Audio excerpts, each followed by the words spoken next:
So I remember a story when I was little about you going to buy, I think it was underwear with Gumps. I begged him to take me to the east side, and he used to put on the oldest pair. What did they call them in those years? Sweatpants with an old flippy sweatshirt and and sneakers, and he would go down to the east side, and he said, "I'll take you with me." He said, "We're gonna go to this store that I buy underwear." For some reason, every week he would bring Marvin and Stan socks, and not underwear so much, but socks. He said, and when we go there, he said, the man knows I have a brother. He had a brother named Benny. Benny was really an artist, but my father told him he was a terrible story. That he was handicapped, that he sat in a wheelchair, and that to make money he sold socks and underwear and things to make extra money. Because my father never wanted to pay retail for anything. So he'd go into this store and he says, "Now remember, if they ask you how Uncle Benny was, I didn't know the backstory that he's in a wheelchair, but if they ask you how Uncle Benny is, just say he's doing well. That's all you have to say. Otherwise, only not a word, and I'll buy you some Halabah." So we go in there, and he's buying socks and underwear, and the guy, and he introduces, "This is my little girl Arlene," and he says, "How are you?" I said, "Fine." He said, "Are you enjoying the East Side?" I said, "Well, you're the first store I'm in." And he says, "Oh, and how's your Uncle Benny?" And I said, "Oh, he's fine." That was it. And then when we got out, he explained to me that he wanted to get a bargain, so he would never pay retail. And then other store, oh, he was too much. I would buy you clothes, and you would say, "Yes, Mom, I like it," and you'd hang it in the closet. And I don't know why, but when you started college, they came over to the house. We still lived in Strathmore, and we went up to your room. And I don't know why we looked in the closet, but there was a pair of jeans that I bought you that still had the tickets on. I think they were Dockers. They were flare bottoms, so that's how old they were. And you never wore them.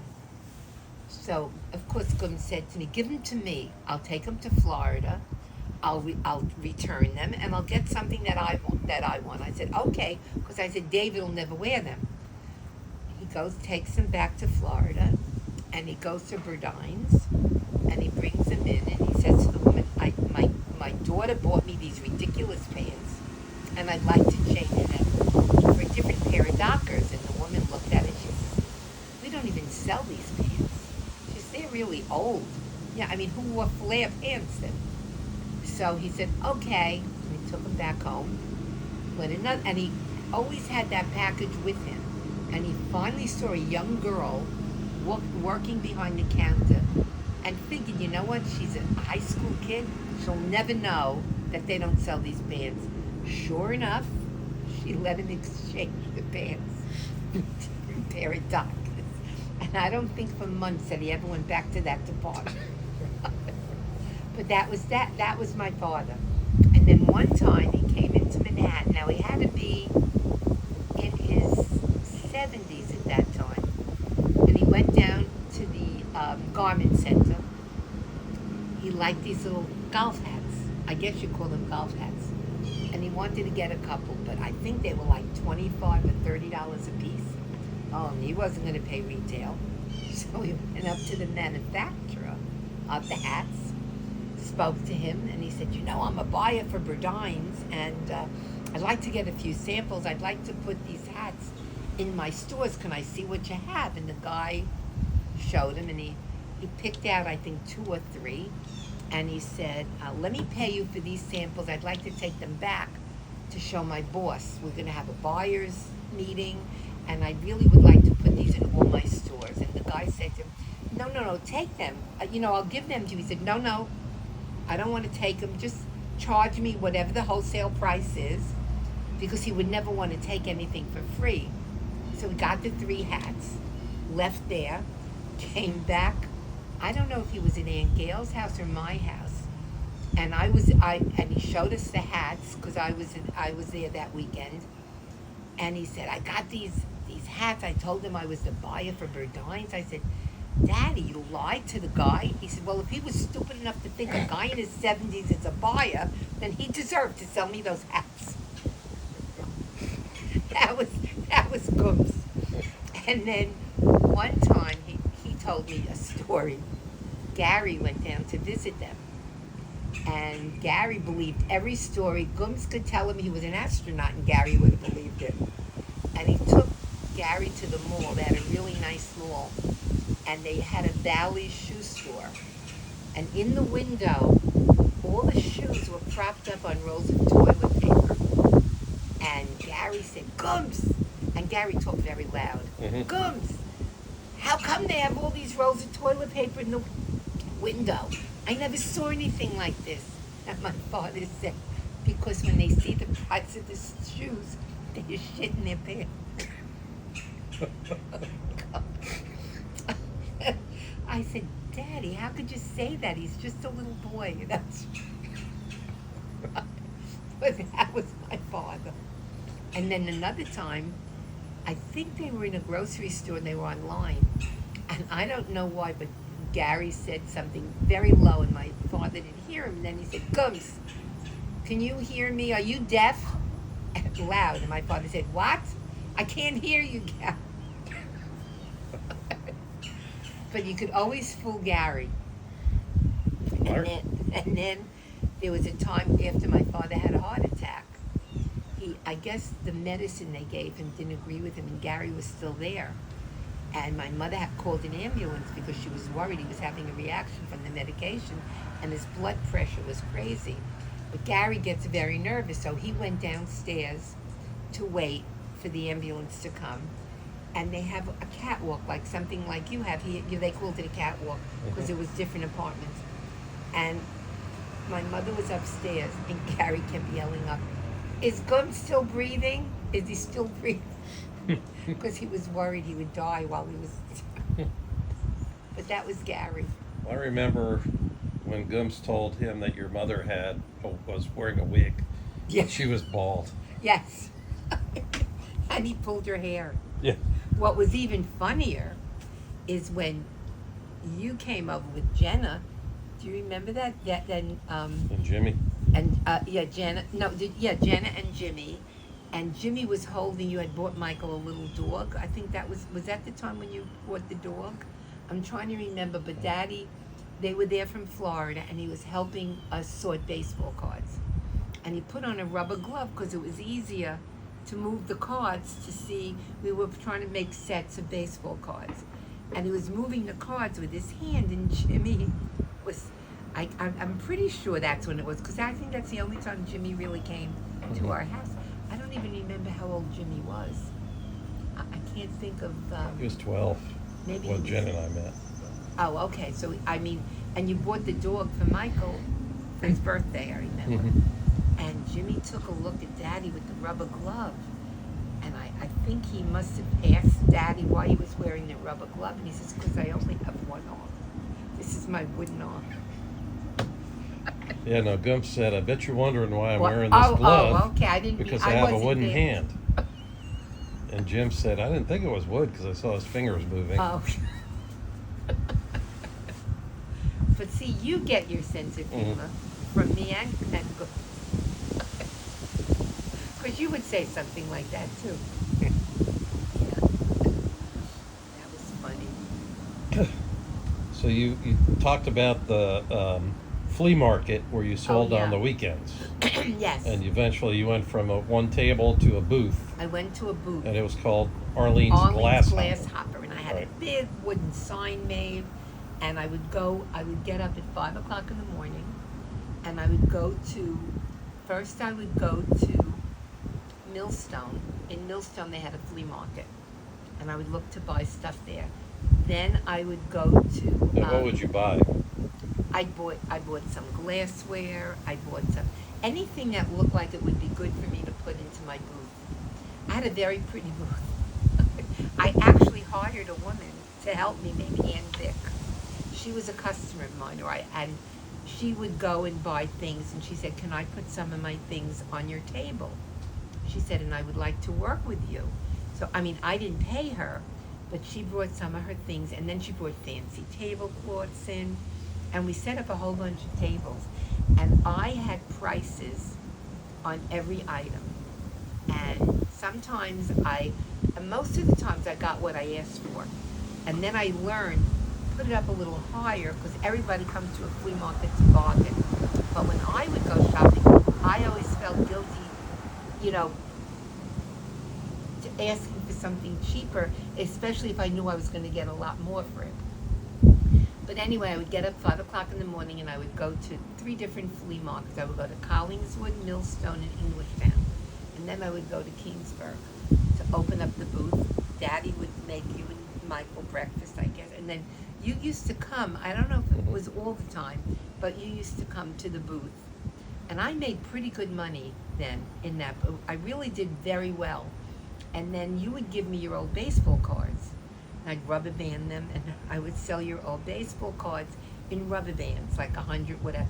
And then people in Keensburg started bringing me, and they said, do you buy baseball cards? And I said, sure. And they would bring cards in. I think you got a couple of sets also from there. And it was amazing. And then one time, this little old man came in, and this is when you were already buying from Herb Ross. And Herb Ross had a table, I think, in Jerry's Cleaners, and he would sell it. I think he used to go to Jerry's Cleaning, Jerry's Valet, it was called, to buy baseball cards. And this little man came in. Now, little old man, he was probably younger than I am now. Came in with a few baseball cards and 1 or 2 little tiny rugs. And he said to me, would you be interested in buying these cards? And he showed me. And actually, they weren't really baseball cards. I think they were wrestlers. Some were flowers. And I said, gee, they're really pretty. I was only really interested in the baseball cards. But I figured, you know what? He told me he worked for his father in a pool room. He got 25 cents a week for sweeping the floor. All the men would buy cigarettes and throw these little cards on the floor because they didn't want them. And little buttons that were like baseball players, and little rugs with baseball, like bats crossed on it. And he said, what would you pay me for the cards? So I think at that time he had maybe 7 or 8 cards. I said, I'll give you 50 cents a piece. He said, okay. He said, you know, I have a lot more at home. He said, I live in a trailer park in Hazlitt. If you want to follow me, I'll show you what I have. And of course, me not even thinking that he could be somebody. I mean, he looked frail. I said to Ann, I'll be back later. I'm going to go with this guy. He's got cards I want to look at. And when he took me to his house, he had a cheese box filled. Years ago, they used to put what they called hot cheese. It was like cottage cheese in these wooden boxes, and that's how they sold the cheese. And he also had this can that tobacco must have come in, and he had all these little buttons in the can. Well, I wound up spending $400 because that's what I had made that day so far at the flea market. And I thought on the way home, Norman will kill me that I did this. But I just had a feeling. I said, David would love some of these cards. Little did I know almost every single one you would.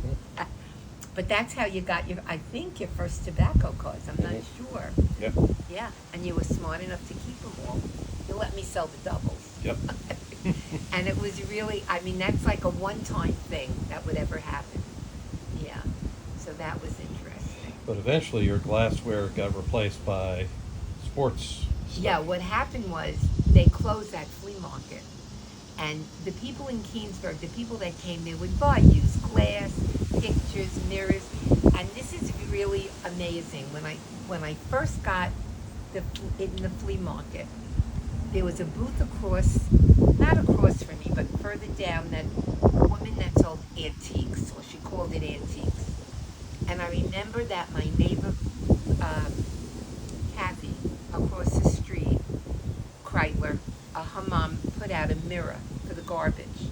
And I said her name was Kitty, and I said, Kitty, can I buy that mirror from you? She said, buy it, you can have it. She said, I'm throwing it away. And I took it to the flea market. And it was a pretty mirror, and I put $25 on it. I thinking, what the heck? And the woman from the antique place bought it for $25. And then she brought it back to her booth. And then when I was walking around the booth, I saw she had a $75 price ticket on it. And somebody bought it.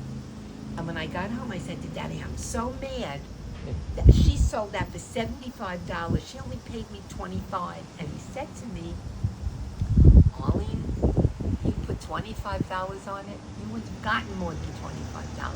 Be thankful for what you got. Don't always look, because you're going to sell something. Whoever's buying it from you is going to sell it for more. And that was a very good lesson that Daddy taught me, because it's true, you know. So, and then I could tell you stories about the flea market. I don't know if you want me to tell you Sure. the stories. I had this one woman that I met at a garage sale. Her name was Liliana, and she owned a thrift shop in Keyport. You would go down towards the water, and she was Italian, and she had an Italian accent. And she would come in and buy some things for me. And I guess she thought that I was very reasonably priced, and she said to me, oh, I got a lot of good stuff. I'd like to give you some. Can you sell it for me? And she said, come into my thrift shop, with her Italian accent, and, you know, we'll look around, and you can pick out a few things that you want. So I said, okay. So I went to her thrift shop, and I looked around, and she said to me, you put these in your store, and you can have 25%, and I'll take 75%. I said, I can't do that. I'm paying rent. You want me to sell it for you? And I can't sell it for you. I said, I have to get at least half. So she said, okay, I'll give you 50%. I probably could have gotten 75. I'll give you 50%. So then when I took her stuff from her, she made a list, of course, because she didn't really know me. And I made a list of each item and what the price was. And then I took her tickets off, because I didn't want to have her tickets on. Some of the pieces I thought I could get more for.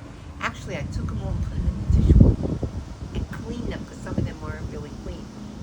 And some of the ones I got a lot more for, but I always gave her 50% of what I sold it for, even if I raised them. And she said to me,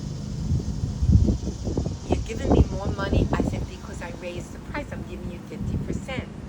So she trusted me enough that she took me to her house. And that's where she showed me her good stuff. And she had Waterford, and she had Hummels, and in those years they bought all that crap. And she gave me a lot of good stuff, little small pieces of furniture. And I did very well with her stuff. Look how the egret is on your, yeah. And I sold a lot of her stuff. I did very well with her stuff. And then I would go, like I said, to flea markets. And I had people that would come from all over to buy from me, because they felt I was very reasonably priced. And evidently they thought I had a really good eye for stuff. And I finally bought a book that would tell me what the different glass was from years ago and all different things. And I once went to this garage sale, and this woman had these glass goblets. There were 8 of them. And I think I paid $5 a piece. And I looked at the bottom, and it had this thing on it, and it was called Heisey glass. It had like a diamond shape with an H in the middle. But I had never seen anything like this before. They had stuff that looked like regular crystal, but these glasses either had hunters on them, they were like etched. So 2 of them had hunters, 2 of them had men sitting at a table holding beer mugs, from Germany. 2 of them were fly fishing, and I forgot what the other 2 were. And I paid $5 a piece for them. And I took them back to the store, and I said, you know what? I'm going to put $100 on this set. I figured that's a good price, because they're beautiful. I washed them in the dishwasher. And this woman came who had a place in what they called Neshannock Station. It was a high-class antique flea market. And she came every week. She collected old Christmas ornaments, and I would go to Keensburg and all these old towns, and people would have put out old Christmas stuff. And she always found things. So if I paid a quarter, I sold it to her for $3. You know, I really did well in that flea market. And I had the Heisey glasses out on a table. And I even said to Daddy, should I keep a couple? He said, what do we need this junk for? Take it to the flea market. They were beautiful. And she said to me, how much are they? And I said, $100.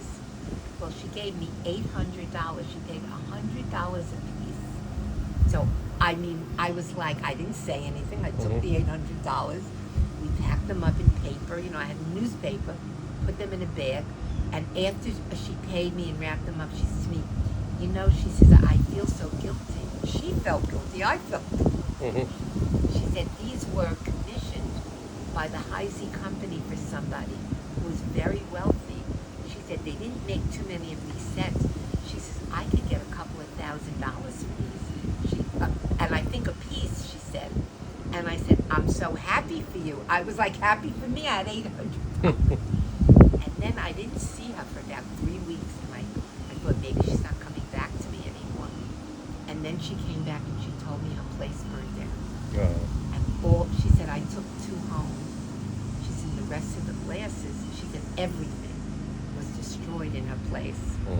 So I felt so bad. And of course, they didn't have any insurance on those things. But I would come home and I showed Daddy them.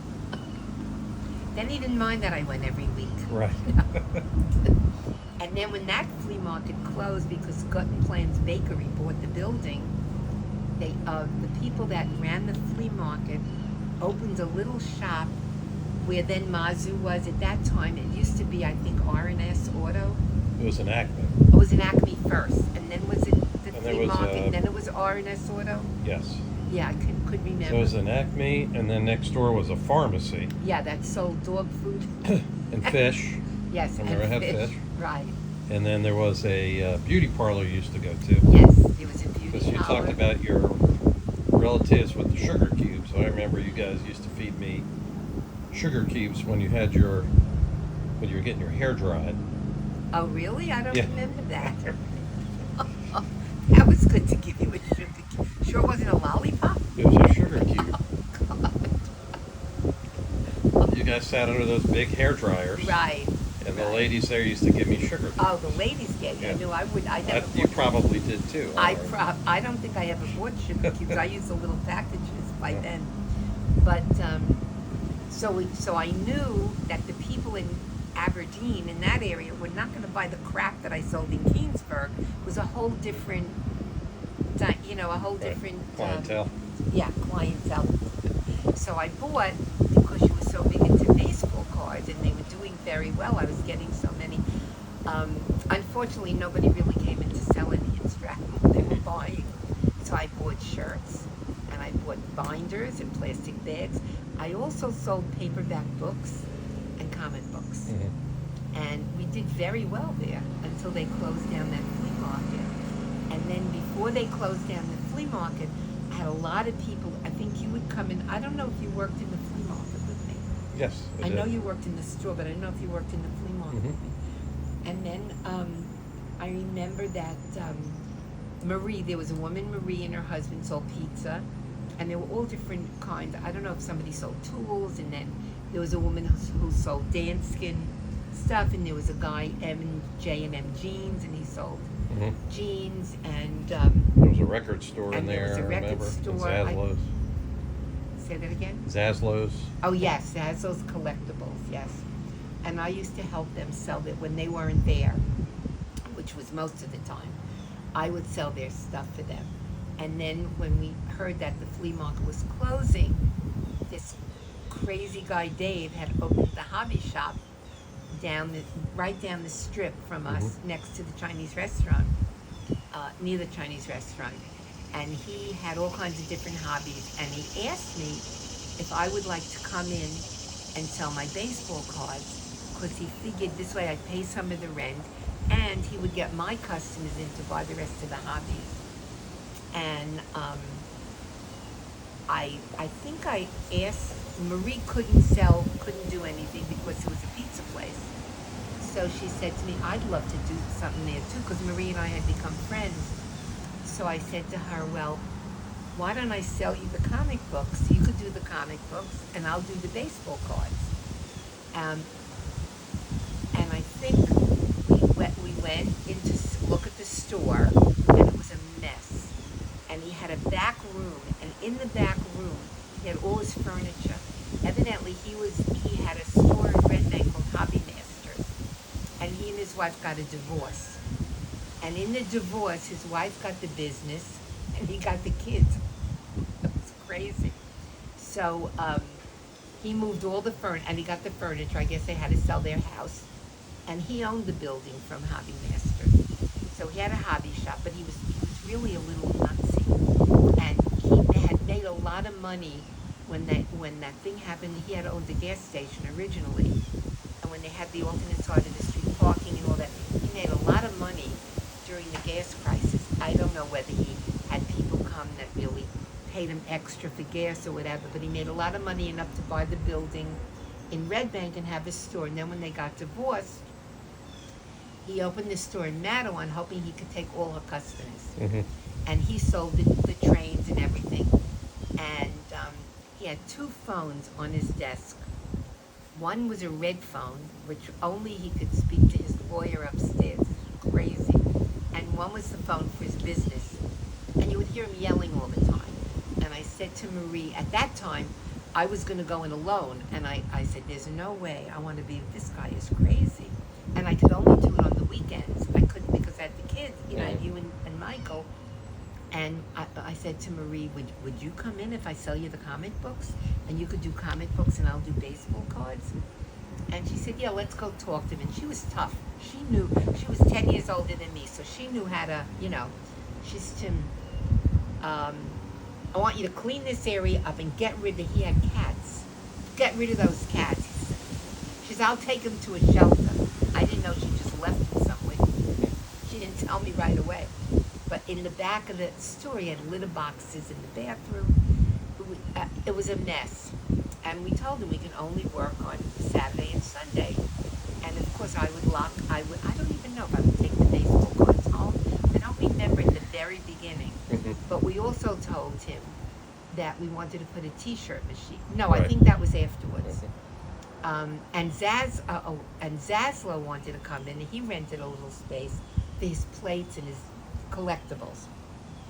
And then, I don't know how long we were in there, and Dave said, I'm going to Florida on vacation. Can you run the store for me? But I'm roping off the whole store, and you can only sell your stuff. And we said, okay. When he left, his lawyer came down from upstairs and said, you can sell everything. Use his cash register just for his stuff, and I'll come down every night and I'll get the money and I'll take it. And I said, are you sure it's okay with Dave? He said, positive, it'll be fine. What the heck do I know about remote control airplanes and cars and things? Knew nothing about that. Anyway, Marie and I sold. I enjoyed it. I really loved it. It was fun. We cleaned up the store. We threw a lot of stuff away that was junk. He had a drawer by the cash register that had at least 20 lunches in it that he never ate, and bills, like a pile of bills that he never paid. So when I had a question about, like a man would come in and say, I need a servo for my radio. The heck is a servo? I looked and I saw that name of the company he bought it from, and I would call them.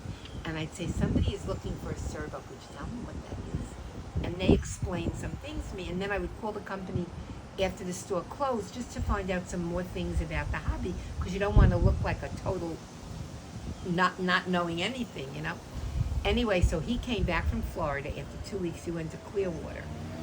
And he said, oh, and we thought we were great. He had a display of little tiny drill bits that you put in a Dremel tool. We didn't know that each little container had a dozen in it, and they're 89 cents each. I must have sold 10 vials of it at 89 cents. So I thought we really did great. I think we took in $1,000 while he was gone, which we thought was fabulous. not knowing at that time he was probably paying $15,000 a month rent. I don't know how he kept the. I think he just kept putting money in the store and never paid his bill. Anyway, so he came back and he said, "I'm moving to Clearwater, Florida. Would you like to buy the store?" Because I was enjoying it and we were making money. So anyway, Daddy and Joe sat down with him, and we all sat down together. And he said, I'm selling you the pegboard, and I'm selling you. Otherwise, I'm taking everything." It was really dumb. He had all these showcases and things. I don't remember. I think we each put in like $1,000 something. I don't even remember how much we each put in, just to give him some cash. And then we went upstairs to the landlord because we didn't want to take over his lease because he was way behind. Mm-hmm. And Daddy renegotiated with the landlord, and we made a corporation because Daddy said, "I am not signing personal for anything. There's no way I'm signing personal because you didn't know what you were going to do." Daddy was actually doing it for me. He couldn't care less. And I didn't know at that time he wanted to retire from Source EDP and go on it on his own. Because I don't know how he figured it out, but they had private stock options. And he wanted to take advantage before everybody wanted. And they only bought like every 2 years or every 3 years. Mm-hmm. They allowed you to sell your stock options back to them. They weren't public. So he saw the older guys leave, and he knew that a lot of the guys were his age. And he was thinking, I really should get out before they all want to sell, because if we all want to sell at the same time, they're not going to buy all our options back at once. So anyway, we had the store, and Zaslow wanted to be in the corporation, and Marie and Joe wanted to be in the corporation. So we formed a corporation called Magi, and it was Marvin, Arlene, Joe, and Irv. That was like the four names, because Marlene was also an M, and Marie was an M, so we used Magi. We had a corporation, and we put in a T-shirt machine, and they just did their plates and their collectibles. We did the rest of the whole store. And then Daddy drove us to, I called up Felix Bass and Company, which was the company that they used for hobbies. And I called them up and I said, we're taking over the hobby shop, and we would like to get some merchandise. But, and I knew from when I worked in the retail that you can get consignment. Mm-hmm. I said, we really don't have a lot of money. We're just starting out, and I don't know. He said, "Well, come down here and we'll talk." So Daddy drove me and Marie down. Daddy said, "I'll wait in the car while you two women go in." And we both went in, and we started to talk. And because he knew our husbands worked, he knew Joe worked for Squibb, and Daddy had a job. At that time he was working for Source EDP. He said, "I'll tell you what." He said, "I'm not going to give you consignment, but I'll give you dating. And what that means is I'll let you buy $30,000, which sounded like, whoa, of goods for me, and you have 90 days to pay me back." So I said to him, "Well, what happens if there's stuff that I can't sell, and I see what people are buying, and I want to exchange it?" Because that's what I call, when I would buy them. So he said, "Well, we'll let you do that. We'll let you do that." I said, "Okay." So we picked out, thinking it was so much stuff, but it was a big store. It's a 5,000 square foot store. So we bought a lot of hobbies, and Marie wasn't interested in hobbies. She was more interested. The store also had some crafts. So then we called up the craft company, and she said to me, "You deal with the craft company," because they were owned by Israeli Jews. She said, you'll do better dealing with them. I said, "Marie, I don't know anything about craft." She said, "I'll come with you. I'll help you pick out the stuff, but you do all the talking." She says, "You seem to know how to negotiate." So we went to, it was called Spars, S-B-A-R-S. And Mr. Spars and his sister that came from Israel, they were older people. They were quite old at that time. I think they were in their 70s. And they had a young guy that worked for him who used to sweep the floors in Spar's warehouse. And now he became a buyer. And Mr. Spars, they never had children. He or his sister never married and never had children. And they were such good people that when they retired, they gave him the company. Hmm. So he owned the company. And when we went down there, we looked. It was when you went to the Felix Bass, there was dust on every box that you touched. It was filthy. When you went to Spars, you could eat off the floor. It was so clean. It was a beautiful big warehouse. It was on. They even bought the property. It was called Spars Boulevard. And I saw that they had things growing. I said, well, you're growing fruit and vegetables, but it was for a tax thing. They did, because when you're a farmer, you Right. don't pay a certain. I mean, it was amazing this conglomerate that they had. And we went in and we bought crafts. You know, he also gave us, because he was friends with Felix Bass, who was also Jewish. He also gave us $30,000 worth, and he said, no problem, I'll give you a sales girl that will come to your store every week. Felix Bass did the same. He gave me a salesman, and he said, you know, they'll write the orders, and if there is stuff that's in perfect condition, no tickets on it, no nothing, we will exchange it. And that's how we started. I don't think we invested more than $7,000 each family. By that time, Zaslow didn't want to be bothered cleaning or doing anything. So one weekend when I was off, when I came back, Marie said to me, we no longer have a partner. We got rid of him. She got rid of him. So, What time do you have? 10:30. Okay. Is that all right? Yeah. Okay. You got another. Your flight's at 1. At 2, but you can bring me there 11. I'm fine. I don't mind sitting and reading my book. We're not gonna. We won't leave that early. No, not early. Maybe 12. So because you have a long ride back, so we can leave, unless you want to eat something before we go. So anyway, so that's how. So she got rid of Zaslow's. So she and they got rid of moved to Zaslow. the end of the shopping center. And that was right. They went to the other end of the shopping center, and at that time, it really wasn't a good. It wasn't a good fit because if Michael and you came to the store, if Michael left a soda can and it was near their collectibles, he would get an argument. But 90% of the time, Zaslow wasn't there. Right. So, because they had another store in Middletown, so I sold all their merchandise, got all their money for them, got their charger. I mean, it was so stupid. It was like, so we said, let's get rid of them. This way we can concentrate on our store. And Marie and I did very well. Men would come in and say, the only problem with this store is it's run by women. And I would say, don't underestimate us. We know what we're doing. And we did. We did very well. Then I had the problem where Marie always wanted to be off. Almost every weekend, she wanted to be off. So I was working, because I lived 5 minutes away. I was working almost 7 days a week, and she was hardly working. Something wasn't right. So Daddy knew I was very unhappy, and he said, we're going to buy them out. I said, no, not yet. I said, because they'll ask for a ridiculous amount of money. I said, no, let's wait, because Marie's getting tired. They bought a house in I don't know, they called it the Italian Alps. It was like the Jews went to the Catskills, and they had a section that was all Italian. Where all the, so they bought a house up there. So we knew I knew they were getting ready to retire. So, and at that point, I think we had maybe 6 or 7 full-time employees. Bob came to work in baseball cards after you went to college. And Barbara came to work for me, and we had some part-timers.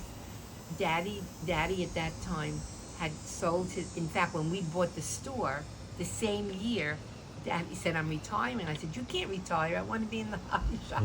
He said, it's okay. You could be in the hobby shop. And then Daddy had to do other jobs because he wasn't allowed to get the money out of his stock options. I don't remember if it was 5 years or whatever. So it had to sit. In the meanwhile, it was very smart because his money was growing while they were waiting. And he sold aluminum siding. He sold insurance. And then he finally He worked when for Digital Equipment. he worked for Digital in Manhattan. Yeah, and then he opened his own company, and he took my friend Flo to work with him for a while. But then the internet came in, where everybody could get jobs online, so he closed that company and came to work with me. And believe me, the hobby shop would have not been there for as many years. I think that we were there for 37 years. We would have never been there if it wasn't for Daddy, because he ran the business side of it. Me, I knew how to buy stuff and sell it. I was the front person. He was the money guy. Mm-hmm. And let me tell you, now I understand why he worried every single day. When he passed away and I had to do the books, whoa, I realized this is really crazy, you know? But anyway, so we had this store and we did very well, and you knew you came in like a stockbroker and changed the prices like on all the cards. Bob was never that good Mm-hmm. as you were. I mean, he was good, but he wasn't that. He was good with kids. You were good with kids too. Yeah. And Michael started working in the radio control department, and it was a really good. I loved it. I saw 3 generations grow up, Mm-hmm. and it was really nice. And then after Marie and Joe, after 10 years, she said they were ready to retire, buy us out. So Daddy sat down with Joe, and they talked about the amount of money that Joe wanted, and Daddy came home and told me exactly what Joe wanted and how many years he wanted. And I said to him, you know what, if you weren't, he's a flea market person. He knows, because he used to handle with his comic books and all that stuff. I said, Marvin, we don't have to give him $10,000 a month. This is crazy. We don't make that money until near Christmas time. Mm-hmm. I said, let's give him $7,000 a month. I said, in the summertime when the kids are at camp and everybody's away, let's just give them $4,000 a month. They want to get out of here. Mm-hmm. I know you want to do it for me because I hated working with Marie. I said, but this is crazy. And then Daddy figured out, and he said, you know what? Joe wants to do it in 3 years. I think we should do it in 5 years. I said, let's do it in 7. So that's what we decided. We got a lawyer. Daddy paid for the whole lawyer, which I would have preferred they split it in half. And then I remember Joe said to me, to both of us, what happens if you drop dead? Am I still going to get my checks? And I said to him, and I was, me. I said, and if you drop dead, do I still have to pay you? Hmm. So we made sure Richie Schwartz did a beautiful, thing. Marie retired, and it was like a breath of fresh air. I was really worried about crafts, but Barbara knew crafts. And slowly but surely, I got rid of a lot of the crap that Marie... Every time I bought hobbies, which was really making the money, Marie had to buy crafts because she felt she didn't want me to be able to buy more than she could buy, which was foolish. And then she used to say to me, if we each took $100 out of the register, the husbands would never know. I said, but it's our business. We were putting everything back in the business. Mm-hmm. So I knew to get rid of her. I just had a feeling, I don't think she was stealing, but it was always on her mind to try to fool the husbands, So anyway, after she left, it was wonderful. It changed the store around. And then when she left, I think Mike Danzig, our accountant, figured out that because all the fixtures had been Joe's, he did something where Joe had to take stuff off his tax for so many years. Mm-hmm. And we got all his comic books and everything for nothing. Because Joe didn't say pay me separate for this. And then Batman had died or something. We made a lot of money on comic books, and we had a whole big comic book. Got rid of the t-shirt machine years before and got a whole big comic book department in the front. We had the baseball card department, we had the hobbies, and I always wanted to redo the store. And I had like 2 or 3 different store designers, local people, come in. And I think they just didn't know what to do with it because it wasn't an inch of space that we could wait. There wasn't anything wasted. I mean, you walked in, that store was like a cave. I had stuff hanging both sides of the walls. There was a train set overhead. I mean, it was crazy. And then I remember there was a hobby show that we went to, and there was a store designer that was there, and we spoke to her. We brought pictures of the store, and she said to me, you don't have enough room for anything. She said, there's no way you can expand. And I remember I would cut out pictures and things from, because every month there were hobby magazines. And I remember one time they were coming to New York to do a hobby show, the HIA show at the Javits Center. And they came over, they did come and look at our store, and they said, when you get more room, call us. And then it took years, but the carpet store moved out. And the reason we were able to expand is because Beanie Babies was such a big thing. I was in Florida visiting my parents, and there was an article in the newspaper in Florida about these little tiny stuffed animals that kids were bringing to the first day of school. And they were called Beanie Babies, and there were 6 different varieties. And I said, gee, these are adorable. And I cut out the article. When I went back home, I called up the company, and they sent a salesperson. And I said, you know what, I'll take a dozen. She said, no, you don't want a dozen. She says, right now we have 6 different ones. You want a dozen each. I said, that's a lot. She said, I'm telling you, not only will you sell it, you're going to reorder it immediately. And boy, as soon as we put them in the store, like in a week, they were gone. And I was able to reorder. And then because we paid our bills on, Daddy paid immediately on time, as the new ones came out, we were able to get every one that they made. And then they started rationing it because there was so many stores selling it.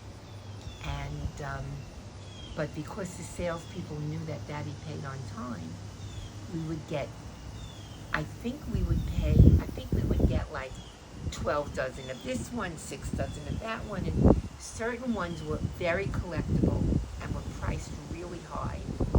But I didn't have the heart because I knew all the people. I had a bunch of people. I felt like I was a dope dealer. I would put their name on a bag, and get the new ones. They would buy every single one that came out. And the reason they did that is because they didn't want their little child to go to the bus stop and find out that somebody else had a newer Beanie Baby than they did. So the parents were crazier than the children. So all these mothers would come to me and say, would you save this one for me? Would you save that for me? And I did. And I must have had 20 people that we called all the time. Women were following UPS. That's how crazy Beanie Babies were. That they would call me and say to me, I know you just got UPS. We didn't open a box yet. And I'd say, we'll call you, don't worry, I promise I'd call. And then there were a lot of people that just came in off the streets that were never my customers, so I never really said I would save for them. But we made a fortune on those Beanie Babies. And we were able to have enough money. And then after the Beanie Babies came, then we went to a show in New York, and this guy had this Asian guy had this little wooden thing that he had nails in, and he put all these little rubber bands on them, and he was making bracelets. And he said to me, this is going to be, my girls sell them. He didn't even have enough money to rent his own space in the Javits Center. He was in the corner of somebody else's booth. They rented it to him, his tiny little space. And he showed me a mock-up of the plastic one. It's going to come in a box with this and the rubber bands. And I said to Heather was with me, I said, Heather, this is going to be good. I said, because the kids make friendship bracelets out of that embroidery floss. They're going to love this. They're adorable. And she said, I think you're right. She said, let's buy them. So I think at that time we bought like 2 dozen looms ordered, and they weren't going to be ready for a few months. And we bought only assorted bags of rubber bands. Well, it got to a point where we would buy looms almost every week, and because we paid on time, he shipped us immediately, and we must have had 30 or 40 different colors of rubber bands. And fortunately, when we redid, we had redone the store by that point, and we built shelves on top, and we had these rubber bands in plastic boxes all along the perimeter of the store, and we had them on the counter, and they were $3 a bag of rubber bands, and the average mother would spend between $25 and $35 just for rubber bands every week. And they loved it because the kids were not on their computer, were not cell phone. They were doing something, and they were bringing them to school and selling them. So then the kids would come in with their own money to buy. And then I found companies that made different shapes of rubber bands, and then kids collected all these different shapes. I mean, it was crazy. But I tried to jump on everything because I didn't want to have what Toys R Us had. I wanted to have different. I wanted to be different. And people came from all over to buy different. And it was really a nice business. Toys R Us, Chow World went bankrupt. Yes, I think Toys Chow R Us World- did too. Toys R Us, and then we started a baseball club card where you got a punch for every $5 you spent on baseball cards. And comic books, we did baseball cards and comic books. And then we did grab bags of all the old baseball cards. People were buying the grab bags. And Bob never wanted to raise prices, but he finally agreed. I could go from $2.50 to $3, and then we did, it was really nice. And then sometimes we had a baseball player, once, or actually that was it, after Paul was involved, come and sign autographs in the store, retired wrestler who would come in with a cane, came in, and it was and then we did birthday parties. So what happened, I'm sorry, to backtrack. A few years after we spoke to the person that was the store designer, the carpet store finally went out of business. That was next door. And Daddy really was, till I convinced him to take over that store because it was a lot more money. I didn't really know, like I said, the money involved, but Daddy said we could do it. I'm trying to remember if he was still working at that time, or he was, I don't remember. I think he was in the store. I think he was in the store. So it cost us $500,000 to redo the stores, and then we had to bring everything in the store up to code. So we had to change all the glass, we had to change all the air conditioning, everything in the store was brought up to code. And the designers had designed it with me. We had to get an architect, and it came out beautiful. It was really a beautiful store. And all the workers loved, all my help loved working there. I mean, Heather worked there Heather was 17 when she started, and she was like 35 when she left. So, and Barbara worked there and for many, many years, and they never left. I mean, we fired a few people. Daddy fired. I didn't have the heart to do it. Daddy did it in such a nice way that they always hugged him when they left. It was crazy. But then we enlarged the store. We put birthday parties in. We had a Boy Scout and Girl Scout uniform section. We had a beautiful train layout built in the front, glass enclosed so that the kids could press the buttons, but they couldn't actually touch the trains. We had a big comic book department, and then we had and then we brought in a lot of baby toys because grandmothers would come in to buy their grandchildren. Anything anybody ever wanted, we would get. That was my flea market thing. I loved finding something that somebody would want. So we really had a nice business. I knew everybody by name, and it was really nice. And then we started not only just having baseball cards, but non-sports cards, Pokemon and Magic the Gathering, and then Heather would have Magic the Gathering at night. She would go and stay at night. I would pay her to stay there all night to play with these guys that looked just like Big Bang Theory guys, to play Magic the Gathering. And then on the weekends, because birthday parties sort of didn't do well for us, we didn't have enough room for a big party, and we would do Pokemon. So the little kids would come, and we'd have two of my salespeople would help, would sit with them. Two of the girls would sit and they'd play Pokemon, and the parents would be there. And we were hoping, which sometimes happened, the parents would shop Right. while the little kids were playing. And then on Sunday we had Yu-Gi-Oh! That was all these Yu-Gi-Oh! Cards. Mm-hmm. And the kids would have Yu-Gi-Oh! Tournaments. And we'd sell boxes of Yu-Gi-Oh! Cards. So it was a wonderful store. I really enjoyed it. It wasn't a job, you know what I mean? Mm-hmm. For me, it was my passion, because when I was a little girl, I always said we had this one card store that I loved to go in, and I would look around. They had toys, and they had a sign that said, "If mommy says no, ask grandma." And I laughed when I said, and I said, when I grow up, I want to have a toy store, and I did. Hmm. It was wonderful.